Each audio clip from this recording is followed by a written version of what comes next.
여러분, 오늘은 가정의 달 어버이 주일로 우리 교회가 지키고 있습니다. 그럼 실로 귀하고 감사한 일이 아닐 수 없습니다. 이렇게 귀한 날 어버이의 은혜에 감사하고 가정의 사랑과 또 존경이 넘치고 하나님께서 주시는 축복으로 가득한 가정들이 되시기를 주님의 이름으로 축원합니다. 여러분, 그런데 이렇게 어버이날을 맞이하면, 어버이 주일을 맞이하면 사람들은 기쁜 마음으로 어버이의 은혜를 말하고 감사하기도 하지만 더러 어떤 사람들은 이날이 되면 마음의 부담과 슬픔이 느껴지는 사람도 많은 것을 봅니다. 어버이날이 되면 카네이션을 사고 선물을 드리기도 하지만 마음속에 묻어둔 여러 가지 아픔이 기억이 나서 그 아픔 때문에 여러모로 힘든 마음으로 이 날을 맞이하는 사람들도 있더라는 것입니다.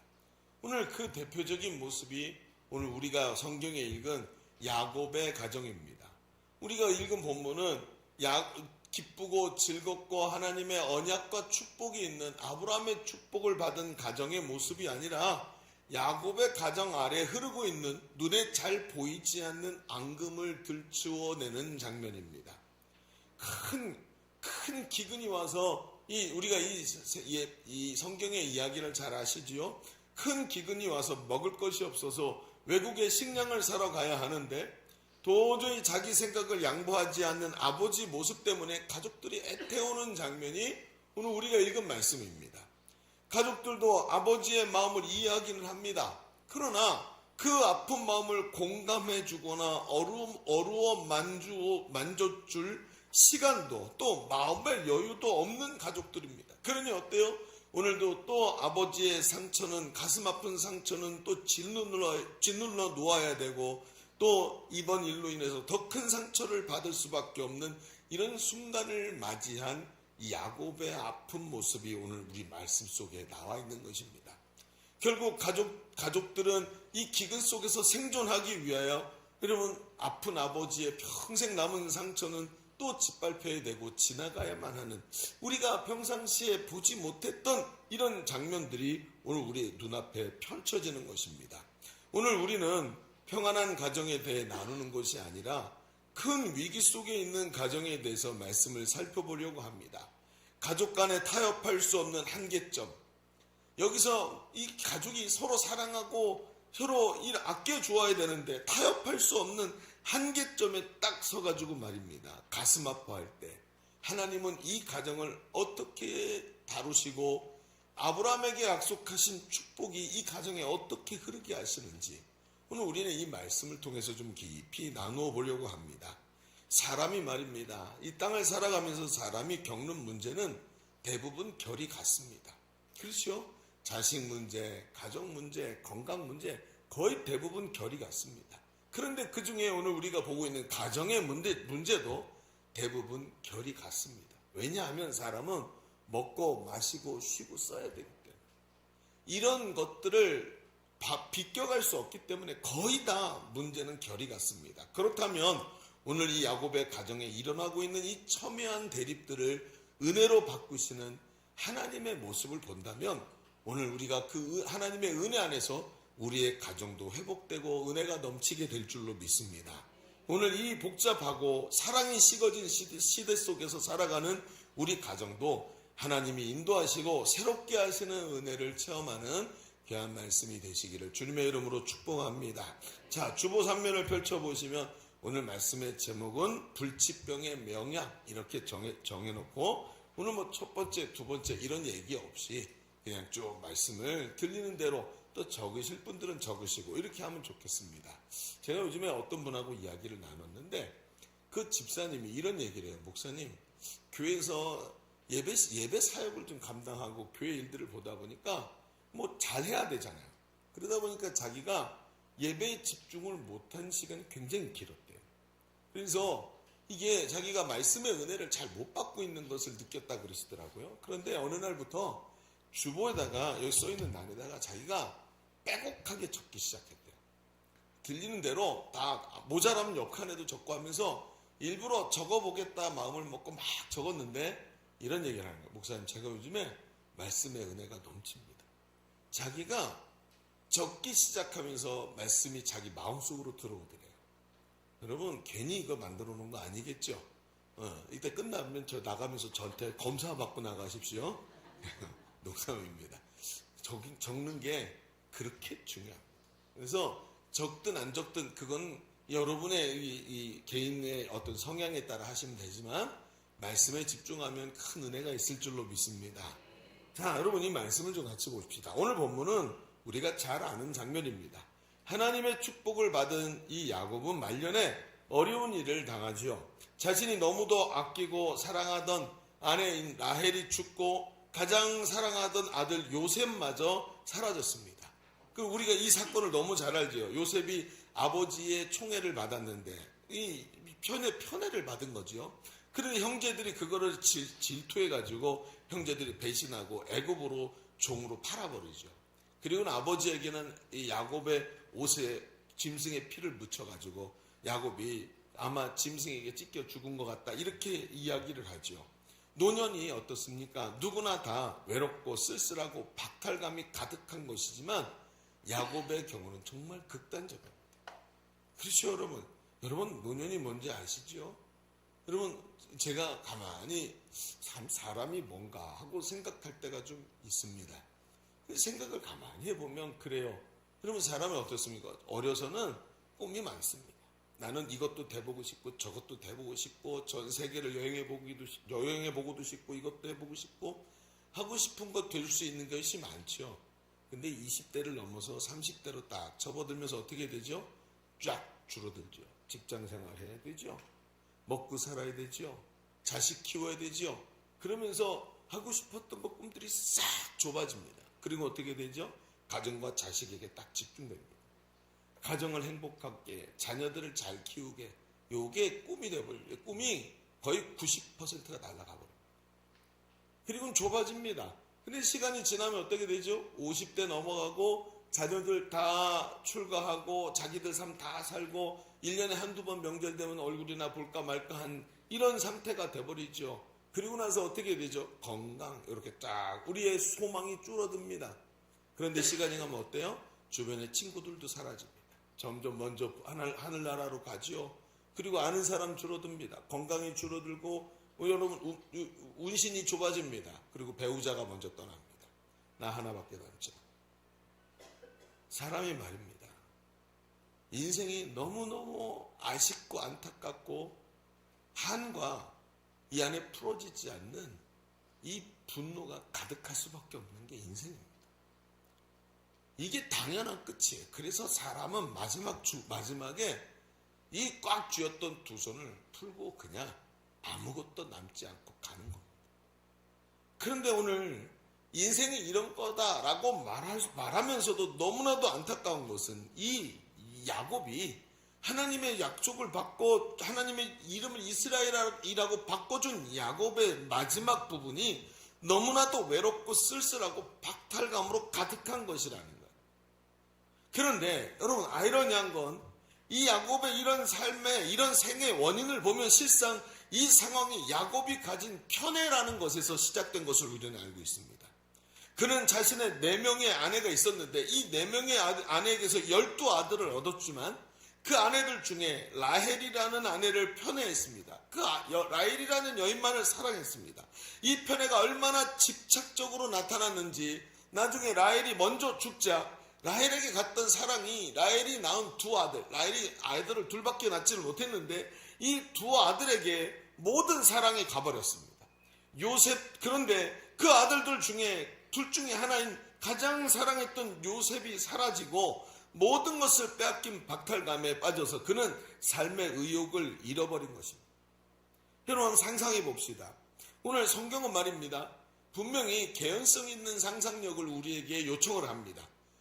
그냥 막 상상하는 게 아니라 성경이 제시하는 상상을 좀 해보려고 합니다. 이 요셉의 마음의 편애의 감정은 어디서 시작됐을까요? 한번 그 상상력을 가지고 봅시다. 그의 생애는 그리 만족스럽지 못한 일로 가득 찼을 것입니다. 간발의 차이로 축복의 대부분을 차지하는 장자가 되고 싶었는데 그 차자로 태어났습니다.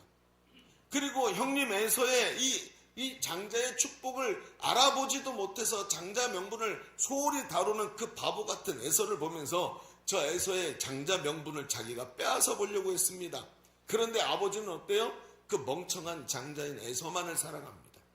여러분, 이삭이 에서를 사랑했어요. 늘 그 사랑을 갈구하던 사람이 누굽니까? 바로 야곱이었습니다. 그런데 아버지는 끝까지 형님한테만 축복을 하려고 합니다. 그 형님의 축복을 가지고 싶은 그것을 자기가 가로챕니다. 그리고 도망치듯이 가게 된 것이 외삼촌 라반의 집이지요. 그런데 외삼촌은 자기에게 어떻게 합니까? 야곱에게 주기로 약속했던 품삯을 속입니다. 심지어 라헬을 사랑해서 라헬을 위해서 봉사했지만 그 라헬을 얻기 위한 그 봉사를 라반은 속였고 외삼촌은 그를 속이고 그의 언니를 먼저 아내로 주지요. 그리고 큰 배신감과 박탈감에서 사로잡혀서 결국은 라헬을 얻게 됩니다. 그리고 사랑하는 아내를 얻었지만 아내가 일찍 죽자 그 마음속에 있던 박탈감은 다시 고개를 들고 큰 상처로 바뀌게 됩니다. 그리고 그의 방향을 잃은 사랑은 라헬이 남기고 간 요셉과 베냐민 형제를 편애하는 형태로 나타날 수밖에 없었던 것입니다. 그러니 우리가 바라볼 수 있는 이런 분명한 근거를 가진 상상력으로 보면 이게 보입니다. 여러분, 심리학자들이 말합니다. 성인이 가진 집착은 말이죠. 성인이 무언가를 집착하는 것은 어려서 얻지 못했던 것에 대한 보상심리에서 나온다고 얘기합니다. 왜 멀쩡하게 차를 내버려 두고 여러분 수입이 그렇게 되지도 않는데 비싼 차를 왜 사는 걸까요? 이유가 뭘까요? 내가 어렸을 때 가지고 싶었던 그 로망에 대한 보상심리에서 해결되지 않은 마음의 상처에서 나오는 집착이라는 거예요. 이런 집착이 편애로 나타납니다. 아버지 이삭에게서 찾아서 받지 못했던 그 형님을 향한 편애, 그것이 결국은 자기에게도 나타난 것입니다. 야곱의 가정에 가장 큰 아픔을 만들어냈던 것, 그게 뭡니까? 12형제들이 편애를 하고 있는 이 요셉만 편애하는 아버지 때문에 요셉을 미워했던 것에서 시작된 것이 아닙니까? 야곱의 가정에서 큰 아픔을 만들어내고 있던 것이 무엇인지 우리는 충분히 짐작할 수 있습니다. 그리고는 시간이 지납니다. 그리고 시간이 지나고 이 아픔의 마음을 가지고 살던 야곱에게 하나님의 때가 옵니다. 그리고 박탈감과 좌절감에 있던 야곱을 향해 하나님의 은혜가 펼쳐지는데 그 내용을 보시죠. 온 땅에 큰 기근이 옵니다. 먹을 것이 씨가 말라버립니다. 그런데 소식이 들리죠. 애굽의 식량이 풍부하다는 소문이 들립니다. 야곱은 식량을 사기 위해 아들들을 애굽으로 보내죠. 그런데 얼마 지나지 않아서 갔던 아들들이 식량을 사가지고 왔는데 기가 막힌 소식을 하나를 또 가지고 옵니다. 뭐라고 얘기합니까? 애굽의 총리를 만났는데 그 총리가 이 아들들을 간첩으로 몰았다는 거예요. 너희 간첩이지?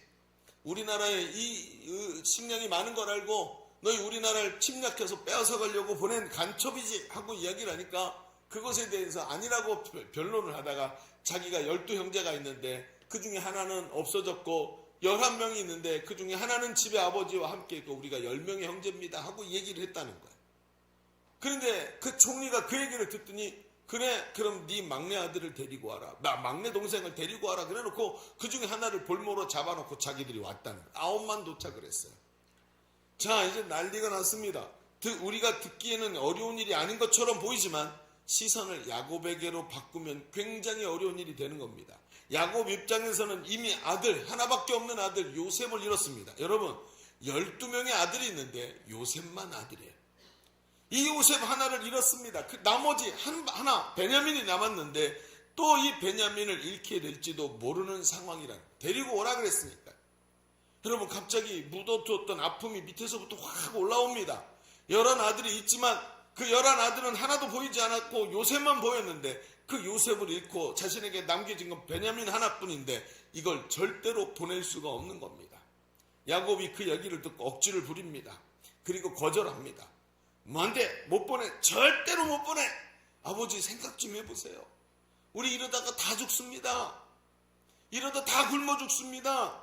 이 아들 데려가서 한 번만 얼굴 보여주면 데리고 올 수 있지 않습니까? 합리적으로 아무리 설명해도 다친 마음이 열리지가 않는 거예요. 그랬더니 12 아들 중에 장자인 르우벤이 자기 2 아들의 생명을 담보로 겁니다. 아버지, 내 2 아들의 생명을 아버지께 담보로 걸게요. 아버지 아들의 생명과 담보를 걸 테니까 만약에 내가 아버지의 아들 베냐민을 데리고 오지 못하면 이 내 2 아들을 죽이십시오. 이렇게 얘기를 하는 거예요. 기가 막힌 얘기를 합니다. 그런데 야곱이 어떻게 해요? 안 된다는 거예요. 아들을 누구에게도 빼앗길 수 없다. 더 이상 내 것을 빼앗아가는 것을 나는 용서할 수 없어.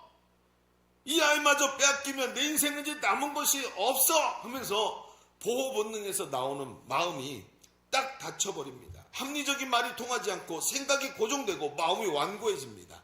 이걸 보고 뭐라 그러냐면 비합리적 신념이라고 얘기합니다. 전혀 합리적이지 않은 나만의 신념. 그래서 어때요? 완고해져요. 말이 통하지를 않아요. 어디서 많이 본 것 같지 않습니까? 왜 말이 안 통할까? 왜 저렇게 완고해지시는 걸까? 여러분, 이유가 바로 이겁니다. 아무도 야곱의 마음을 이해하지를 못해요. 모든 상황이 딱 멈추고 결렬됩니다. 어떤 말도 통하지 않고 불통으로 딱 끝납니다. 왜요? 아픔 때문에. 여러분, 한국 사람 있잖아요. 희한하게 트로트를 좋아합니다. 여러분, 우리 영웅이 어떻게 살고 있는지 아십니까? 그렇죠. 벌써 눈빛이 싹 변하십니다. 눈에 하트가 딱 그려주시는 분이 계세요. 여러분, 한국 사람들 트로트를 좋아합니다. 우리 소위 뽕짝이라고 얘기를 하는데 이 장르를 왜 이렇게 좋아할까 하고 좀 생각을 해서 저는 트로트를 전혀 모릅니다. 돌아와요 부산항에 그거 하나 많이 들어봐서 알고 있고 나 그 외에는 노래를 몰라요. 그런데 이걸 알아보니까 이렇더라고요. 일제시대에 들어온 리듬이래요. 그래서 이게 미국에서 나온 어떤 미국의 흐름에서부터 있었던 어떤 음악의 장르였는데 그 리듬이 정형화된 4박자 또는 2박자의 리듬이 들어오면서 오음계, 그 단조에 말하죠. 오음계와 특유의 꺾는 창법으로 만든 음악이래요. 제가 뭐 이렇게 설명을 하니까 더 이상하게 이해가 더 안 되는 것 같죠? 한번 부르면 좋은데, 그죠? 자. 그런데 이게 있잖아요. 이게 들어와갖고 한국의 민요에 이 영향을 받고 애조띤, 이 슬픔의 가사가 더해지면서 한국인의 특유의 정서인 이 한을 표현하는 아주 적합한 이런 도구가 된 거예요. 그래서 여러분 이미자 씨 여러분 아시죠? 그 노래 어때요? 여러분 제가 이미자요 들어본 적이 없어요. 이번에 설교 준비하다가 노래를 한번 들어봤는데요. 가슴을 울리대. 앞에 5학년으로 들어가니까 이게 들리기 시작하네요. 5학년. 감수성이 엄청 예민하더라고요. 그러면서 이해가 됩니다. 아, 그랬구나. 전쟁 이후에 이 서민들의 애환을 달래주며 눈물을 자아낸 겁니다. 사람들은 트로트 가사를 듣고 부르면서 여태껏 먹고 사니라 바쁘게 살면서 생존하려고 바쁘게 살면서 아무에게도 말하지 못했던 그 전쟁 때 당했던 상처. 그거 끄집어내면 누가 좋아합니까? 다 그 시체가 갈갈이 찢겨서 사방에 널브러져 있던 거 다 봤거든요. 그거 끄집어내서 뭐 하겠습니까? 근데 그게 어마어마한 상처 아닙니까? 근데 그 아픔을 노래를 부르는데 이게 만져집니다.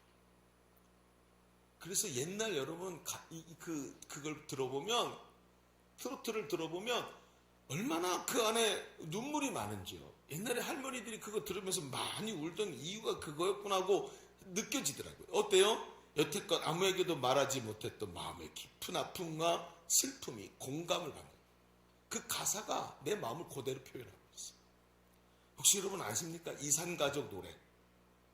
KBS에서 이산가족 찾기 했었지요. 그것도 우연히 시작됐다 그러더라고요. 그런데 그때 그 노래 기억나세요? 누가 이사. 야, 여러분 제가 왜 이게 느낌이 오냐면요. 이때 지금은 이제 먼저 하늘나라 가신 저희 할머니가 이때 사촌 동생을 찾았어요. 그리고 저도 그때 거기 가 있었어요. 이 피켓 들고 서 계시고 그 방송해가지고 결국 한 분을 찾아갖고 만났어요. 기가 막히죠. 여러분 이 노래요. 누가 이 사람을 모르시나요? 이산가족들은요 한 대목만 딱 들으면 뻥 터집니다. 그렇게 만나고 싶었던 자기 형제. 너무 오래된 일이라고 엉덩이에 반점이 있을 때 엉덩이를 확 까서 보여주네. 나라고 그러면서 얼마나 맺혔으면. 근데 그걸 읽어주는 거. 이게 트로트였어요. 그래서 사람들이 눈물을 흘리면서 그 노래를 그렇게 들었던 것입니다. 음악이 세련돼서가 아니라 마음이 아픈 마음을 아무도 몰라주는 걸 이 마음을 위로해 주니까. 오늘 여러분, 우리는 이 아버지 야곱을 잘 생각해 봐야 합니다. 아무에게도 말할 수 없었던 숨어진 마음의 상처들, 그 마음을 얼마나 괴롭혔을까요? 자신도 이러고 싶지 않지만 내가 유일하게 사랑했던 라헬, 그 라헬을 잃어버린 아픔, 그 라헬에게 줬던 이 사랑을 누구에겐 줘야 되겠는데 라헬을 딱 닮아있는 저 야곱, 요셉, 그리고 저렇게 귀하고 아름답게 크는 요셉을 보면서 그 아이에게만 주었던 상처, 그 사랑을 이제는 그 아이가 갈갈이 찢겨갖고 몸이 다 토막나서 동물 뱃속에서 소화돼 버린 그 아이의 그 모습을 상상할 때마다 얼마나 가슴이 찢어졌을까요? 그런데 마지막 베냐민 하나 남았어요. 아무에게도 위로받지 못한 상처가 남았는데 그것까지 들춰내는데 얼마나 가슴이 아플까요? 여러분, 희한하죠? 우리가 당하고 있는 상처와 너무 비슷한 것. 이 땅을 살아가고 있는 세상 사람들이 누구나 다 이런 상처를 가지고 살아가고 있지 않습니까? 그러나 성경은 이 오늘 숨겨져 있던 야곱의 이 마음의 병, 불치병이 드러나게 하시고 보여지게 하시면서 하나님이 해결해가는 모습을 보여주시는 줄로 믿습니다. 중요한 게 뭡니까? 그 상처가 드러나야 돼요. 하나님은 때로 우리의 이 아픈 상처들을 긁어내시는 것처럼 드러나게 하십니다. 왜? 드러나야 하나님께 갖고 나오니까. 드러나야 하나님께서 만져주실 수 있으니까. 오늘도 여러분 어떠십니까? 많은 분들이 신앙생활하면서 자기 문제들을 전혀 하나님께 드러내지를 않아요. 은혜를 구합니다. 기도도 열심히 합니다. 그런데 하나님 앞에 마음을 드러내지를 않아요. 이건 내 문제고 내가 해결해야 된다고 생각합니다. 너무나 오랫동안 깊이 묻혀져 있으면서 해결되지 못했던 이 문제들 하나님이 오늘 치유하실 줄로 믿습니다. 눌린 자를 자유롭게 하시는 은혜를 하나님이 베푸시는 분이에요. 중요한 게 뭡니까? 그 상처를 드러내야 되는 거예요. 자, 얘기를 좀 더 진행해 보십시다. 시간이 지나갑니다. 그리고 지난번 사왔던 식량이 다 떨어졌습니다. 이제 다시 이 기근 속에서 이 모든 가족을 구하기 위해서는 애굽에 베냐민을 데리고 가야만 하는 상황이 이제 눈앞에 펼쳐집니다. 안 그러면 모두 굶어 죽는 것이죠. 그런데 이 마음에 철벽을 친 야곱의 생각은 변하지 않습니다. 어떻게 변하겠습니까? 그러니 아무리 장자가 와서 아버지 이제 우리가 이렇게 해야지 한번 생각해 보세요. 다 살아야 되지 않습니까? 우리가 먹을 게 없으면 베냐민도 죽습니다. 아무리 해도 안 돼. 그런데 있잖아요. 특이한 장면이 나옵니다. 오늘 우리가 읽은 본문이 이 대목입니다. 한번 보실까요? 이렇게 얘기합니다. 네 아우도 데리고 떠나 다시 그 사람에게로 가라. 누구요? 애굽의 총리. 내 14절 전능하신 하나님께서 그 사람 앞에서 너희에게 은혜를 베푸사 그 사람으로 너희 다른 형제와 베냐민을 돌려보내게 하시기를 원하노라. 보내주는 거예요. 그러면서 뭐라고 얘기해요? 내가 자식을 잃게 되면 이르리로다. 아니, 지금 갑자기 왜 이렇게 돌변을 한 것일까요? 성경은 야곱의 이런 자세가 갑자기 돌변하는 것을 보여주고 있습니다. 도대체 무슨 일이 있었던 것일까요? 여러분, 이건 뜬금없이 나타난 일이 아니라는 거예요. 우리의 시선을 조금만 앞으로 돌려서 보면 그 원인이 되는 한 사람이 보입니다. 우리가 43장 13절을 읽었죠. 바로 앞에 있는 9절을 읽어볼까요? 8절 9절을 보면 9절에 이렇게 얘기합니다. 자, 9절을 한 목소리 읽어보겠습니다. 시작. 내가 그를 위하여 담보가 되오리니 아버지께서 내 손에서 그를 찾으소서. 내가 만일 그를 아버지께 데려다가 아버지 앞에 두지 아니하면 내가 영원히 죄를 지리이다. 자, 이 말은 장자가 했던 말이 아닙니다. 이 말은 누가 했냐면 넷째 아들인 유다가 한 말이에요. 넷째 아들인 유다가 아버지가 변하지 않으니까 이렇게 말을 해요. 자기 생명을 담보로 베냐민을 보내달라고 간곡히 아버지에게 얘기를 합니다. 그런데 중요한 건 야곱이 넷째 아들인 이 유다의 말을 듣고 갑자기 마음을 바꿔서 이렇게 말한 거예요. 장자인 르우벤이 두 아들을 담보로 해도 바뀌지 않던 아버지의 마음이 그냥 마음을 바꾸는 정도가 아니라 내가 자식을 잃게 되면 이르리로다.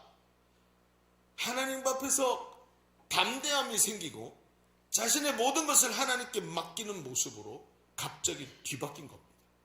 자, 갑자기요? 하나님께서 무슨 영험한 영역을 막 보내주셔서 야곱의 마음을 치료하셨을까요? 아닙니다. 그 이유가 분명히 있어요. 그 이유를 성경에서 우리에게 보여줍니다. 그 이유가 뭐냐? 한번 조금 앞으로 가고, 우리가 지금 읽은 게 뭐냐면 창세기 지금 43장이죠. 근데 창세기 37장에 가면 우리가 잘 알듯이 요셉이 형제들에게 배신당해서 상인들에게 팔려가는 장면이 나옵니다. 그리고 그 요셉의 옷에 피를 묻혔고 아버지에게 갖다 주고 요셉이 죽었다 그러지요. 그리고 바로 다음 장인 38장에 가면 뜬금없이 이 넷째 아들인 유다가 자기 가족을 떠나서 이방 족속인 가나안 땅에 가서 아내를 얻고 자식을 얻는 장면을 보여줍니다. 38장 1절에 이렇게 말해요. 그 후에 유다가, 그러니까 야곱이 죽었다. 요셉이 팔려가고 아버지에게 죽었다고 말한 이후에 유다가 자기 형제들로부터 떠나 내려가서 아둘람 사람 히라와 가까이 하니라. 이렇게 얘기를 합니다. 그리고 여러 날을, 아마 수십 년을 거기서 살았던 것 같아요. 그러면서 여러분 떠납니다. 유다가 형제들이 아버지의 편애를 받는 요셉을 죽이려고 할 때 그 요셉을 향해 요셉을 죽이자. 그러니까 유다가 뭐라고 말했냐면, 야, 죽이지 말고 저 상인들에게 팔자. 왜 피를 흘리게 했냐? 그러면서 죽이는 걸 막은 사람이 이 유다입니다. 그런데 그럼에도 불구하고 우리가 볼 수 있는 것은 분명히 유다는 그 아버지의 편애로 인한 형제들의 분노에 동참한 사람. 내비로 돌아 왜 저 아이를 그렇게 하냐고 막지 않고 죽이지만 말자고 하고 팔아버렸습니다. 그리고 돌아와가지고 그 사건 때문에 몸져 누워서 울고 있는 아버지를 봅니다. 어땠을까요? 아버지를 볼 때마다 속에 분노가 치밀어 오르지 않겠습니까? 누구 잘못이에요? 자기도 잘못했고 아버지를 속인 형제들을 볼 때마다 분노가 치밀어 오르지 않겠습니까? 이게 누구 잘못도 아니고 나도 거기에 끼어들어 있었으니 얼마나 스스로에게도 자괴감이 생겼을까요? 그러니 어때요? 아버지의 꼴도 보기 싫고 형제들의 꼴도 보기 싫고 나가버린 거예요. 그리고는 저 가서 그 이방 족속과 결혼해서 나 다시는 하나님의 백성으로 돌아가지 않아. 그리고 떠나버렸어. 그런데 여러분, 유다의 삶에 문제가 생깁니다. 가나안 족속에서 얻은 아내가 아들을 셋을 낳는데 아내가 일찍 죽습니다. 그리고 첫째 아들이 결혼을 했는데 결혼하자마자 자식이 없이 죽자 그 며느리인 다말을 형사 취수제도, 우리 지난주에도 말했죠? 그걸 가지고 어떻게 합니까? 둘째 아들에게 형수에게 아기를 갖게 하라고 주지요. 그런데 둘째가 가만히 생각해 보세요. 내가 형수에게 아기를 갖게 하면 이게 누구의 아들이에요? 형님의 아들이 되는 거예요. 죽은 형님의 아들. 그러면 아버지의 유산이 분배가 돼야 되는데 이때 고대 근동 사람들은 유산의 거의 대부분이 장자에게 상속이 됩니다. 그럼 유산 누구한테 가요? 예? 형님, 죽은 형님 것이 되는 거예요. 자기 게 아니라. 그러니까 어떻게 하냐면 둘째가 자기 형수에게 아기를 갖게 하지를 않습니다. 그런데 이걸 하나님이 악하게 보십니다. 그리고 둘째가 죽습니다. 유다가 이 모양을 보고 두 아들을 잃어버리고 나선 두려워합니다. 그리고 셋째도 죽을까 해서 며느리인 다말을 셋째에게 주지 않고 수절하게 만듭니다. 그렇죠? 그래놓고 어떻게, 처음 듣는 얘기세요? 한 번도 들어본 적이 없는 사람처럼 그렇게 해야 또 이렇게 또 재미가 있죠. 서로 그래요. 근데 이 며느리 다말이, 이게 웃겨요. 이 다말이 시아버지가 두려워서 자신을 수절하게 하자 이 당돌하게도 어떻게 하냐면 창녀의 옷을 입습니다. 그리고 얼굴을 베일로 다 가리죠. 그리고 시아버지 유다를 속이고 유다에게 들어가서 임신을 합니다. 자, 이 소식이 들리죠. 야, 유다에게 소식이 들립니다. 네 며느리 다말이 임신을 했대. 수절하게 만들었는데 아기를 가졌고 배가 나온다는 겁니다. 난리가 났습니다. 이 시아버지 유다가 알게 되고 화가 나니까 다말을 당시 법대로 죽이라고 합니다. 그런데 다말이 자기 소지품을 들고 화대로 받으려고 했던 그것과 바꿔주겠다고 해서 미리 소지품을 하나 줬는데 내 핸드폰 들고 있어. 내일 와가지고 내가 화대를 줄게. 그러고 있는데 없어진 거예요. 네 핸드폰을 누가 들고 있어요? 다말이 들고. 기가 막힙니다. 완전히 막장 드라마네 이게요. 어떻게 이렇게 돌아갑니까? 근데 여러분 이건 우리의 윤리 개념으로 풀 일이 아니죠. 그런데 웃긴 건 뭐냐 하면 그 다말이 내민 증거를 딱 보더니 유다가 큰 충격을 받습니다. 그러면서 26절에 이렇게 대답해요. 유다가 그것을 알아보고 이르되 그는 나보다 옳도다. 희한한 말이에요. 아, 내가 실수했다. 내가 잘못했다. 그게 아니라 다말이 잘했대요. 내가 잘못한 게 아니라 다말이 잘했대. 내가 그를 내 아들 셀라에게 주지 아니하였음이로다 하고 다시는 그를 가까이 하지 아니하였더라. 이렇게 써요. 자, 유다가 느낀 것이 뭘까요? 왜 다말이 옳다고 말했을까요? 유다의 눈에 다말이 어떻게 보였냐면 죽은 남편의 아내로서 의리를 지킵니다. 죽은 남편의 가문을 세워야 되는데 자식을 낳으려고 하는데 시아버지가 막으니까 어떡합니까? 시아버지에게 그 아이를 가져서 그 가정을 지켜내려고 합니다. 시아버지가 만약에 그걸 인정하지 않고 몰라 나는 아니야 라고 말하면 어떻게 되죠? 돌에 맞아 죽는 겁니다. 근데 목숨을 걸고 자기 남편의 가정을 그 가문을 세우려고 하고 있는 며느리의 희생을 본 거예요. 자신은 어떻습니까? 자기는 아버지의 편애를 불이하게 여겼습니다. 아버지가 꼴보기 싫고 그리고 꼴보기 싫은 동생을 종으로 팔아버렸는데 정작 자신은 두 아들을 잃고 두려워하면서 의무를 다하지 않고 본분을 잃어버리고 숨어버렸죠. 이런 자신의 모습과 목숨을 걸고 가정을 지키는 며느리 다말의 모습이 그대로 비교되고 막내가 죽을까봐 두려워 덜덜 떨고 있는 자기 모습과 베냐민이 죽을까봐 보내지 못하는 아버지의 모습이 똑같은 것. 이제야 보이기 시작. 유다는 큰 아픔을 당했지만 이제 아버지 야곱의 아픈 마음이 헤아려지기 시작합니다. 그리고 시간이 지나서 이제 모두가 굶어 죽을 수밖에 없는 상황에 이 마지막에 그렇게 안 돼! 베냐민을 보낼 수 없어! 라고 두려워하면서 막던 이 아버지에게 가서 단호하게 거절하는 아버지의 마음을 끌어안기 시작합니다. 베냐민이 장자가 말해도 듣지 않던 이 야곱의 마음이 넷째 아들 둘을 잊어버리고 막내 하나 남은 아들을 가지고 두려워하고 있던 이 유다가 아버지를 딱 끌어안기 시작하자 아버지의 마음이 확 열리기 시작합니다. 아버지, 제가 아버지의 마음을 잘 압니다. 나도 아들 둘이 죽었거든요. 저도 하나밖에 남은 게 없습니다. 내 아버지 마음을 잘 압니다. 그거 생명과 바꾸시겠습니까? 생명과도 바꿀 수 없는 아버지 그 마음 압니다. 그러면서 아버지의 마음을 더 끌어안는데 그 아버지의 완강하게 닫혀있던 그 마음이 열리기 시작합니다. 왜요? 유다가 트로트를 불렀어요. 마음을 읽어주기 시작한 거예요. 아버지가 얼마나 아픈 시간을 보내왔는지 나는 안다는 거예요. 내가 책임지겠습니다. 내 생명과 맞바꾸겠습니다. 이전과 다르게 마음을 열고 아버지의 아픈 마음을 자기 가슴으로 품어내는 말을 합니다. 어땠을까요? 아버지의 마음을 이해하는 그의 눈빛, 말투, 그의 마음이 다르게 다가오는 것입니다. 아버지의 마음을 헤아리는 유다의 자신의 생명을 바친 헌신, 아버지 야곱의 마음을 움직이게 하기 시작합니다. 이제 완고하던 야곱이 갑작스러운 변화가 일어난 것이 이제 이해되기 시작합니다. 왜 그의 마음이 눈 녹듯이 녹았는지 알게 됩니다. 유다 자신의 생명을 건 헌신이 아버지 야곱의 마음에 깊은 불치병을 고쳐낸 것입니다. 내가 자식을 잃으면 잃으리라. 여러분 어떠십니까? 오늘 우리는 말입니다. 우리 시대는 가정이 병들어 있는 시대입니다.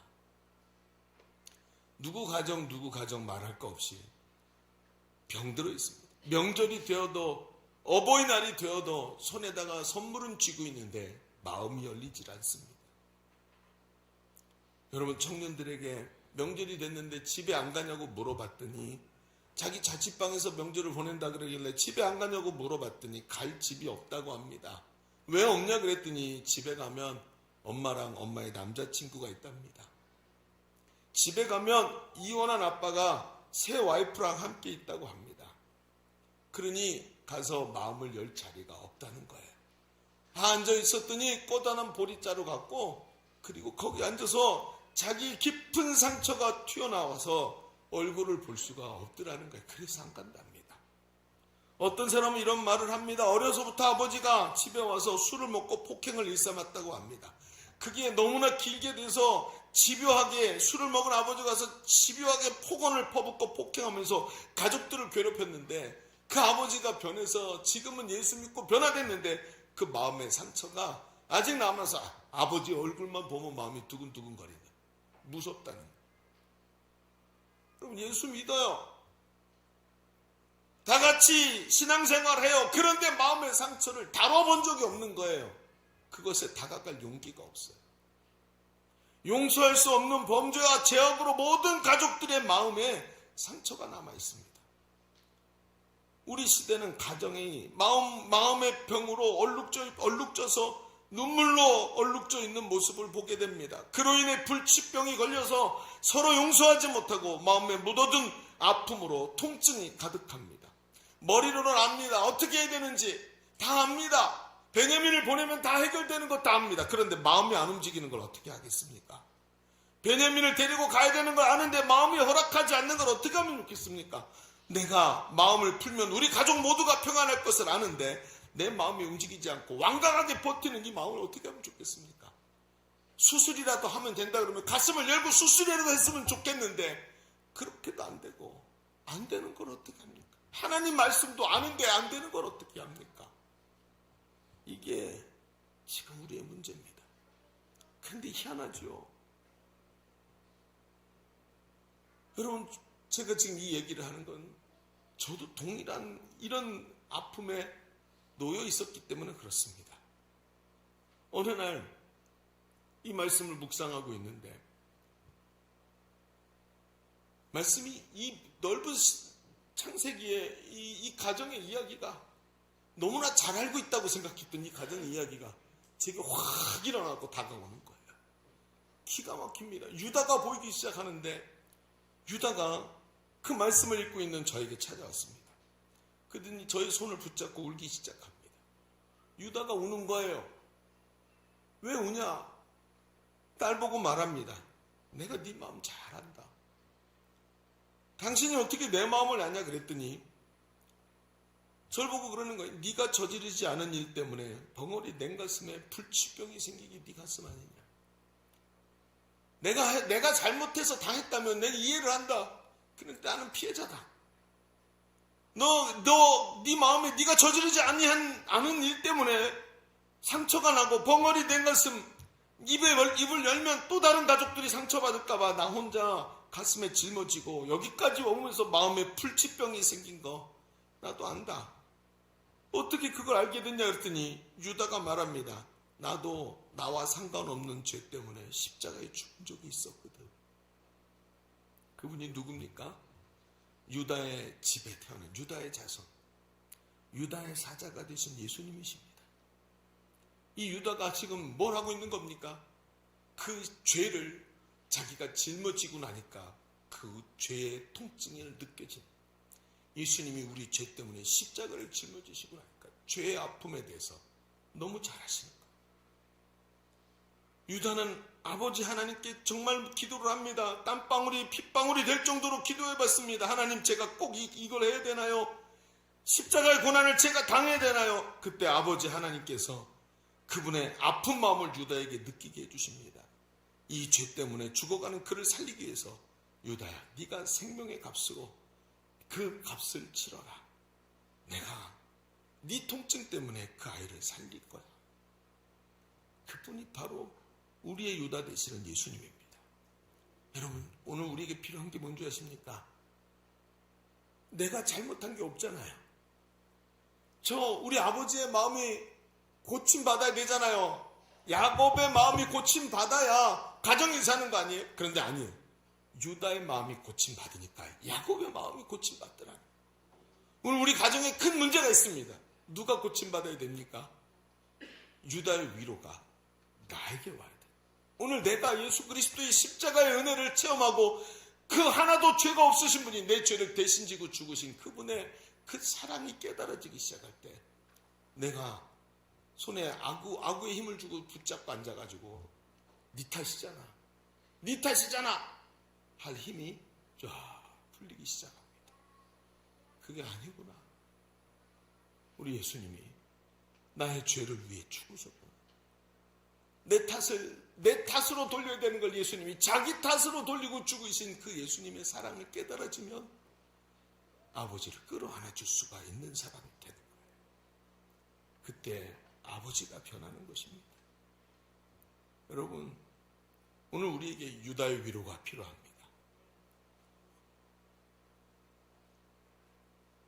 어떻게 그 위로를 얻습니까? 십자가 앞에 나가면 얻게 됩니다. 십자가 앞에서 얻는 거예요. 우리는 여태 예수를 믿으면서도 십자가의 위로를 구하지 않았습니다. 하나님이 얼마나 나를 사랑하셨는지를 다시 깨닫게 해주시면 그 사랑을 공짜로 받은 내가 어찌 저 작은 사람을 용서하지 못하겠습니까? 1만 달란트 탕감 받은 자가 200데나리온 빚진 자를 탕감해 주는 것입니다. 오늘 그 십자가의 은혜가 우리 가운데 유다의 위로로 오게 될 줄로 믿습니다. 아픈 이 상처가 예수 그리스도로 말미암아서 위로받고 벙어리 된 가슴이 회복이 되면 하나님의 그 크신 은혜로 나가서 우리의 가정을 끌어안고 위로하는 역사가 일어날 줄로 믿습니다. 여러분, 오늘 말씀의 제목은 불치병의 명약입니다. 예수를 믿고 계시지요? 십자가의 은혜를 다시 회복하시기를 축복합니다. 이게 회복돼야 됩니다. 그럴 때 가정이 서로 위로하고 마음을 읽어주고 끌어안을 수 있는 힘을 얻게 되는 거예요. 여러분, 우리 시대는 마음의 불치병으로 고난당하는 사람이 너무나 많습니다. 그러나 나를 위해서 십자가에서 생명도 버리신 그분의 위로가 그분을 찾는 상한 심령에게 임할 줄로 믿습니다. 그분께 마음을 열고 고백하십시오. 하나님, 십자가의 용서와 사랑을 깊이 깨닫게 해주십시오. 1만 달란트 탕감받은 자가 되게 하여 주옵소서.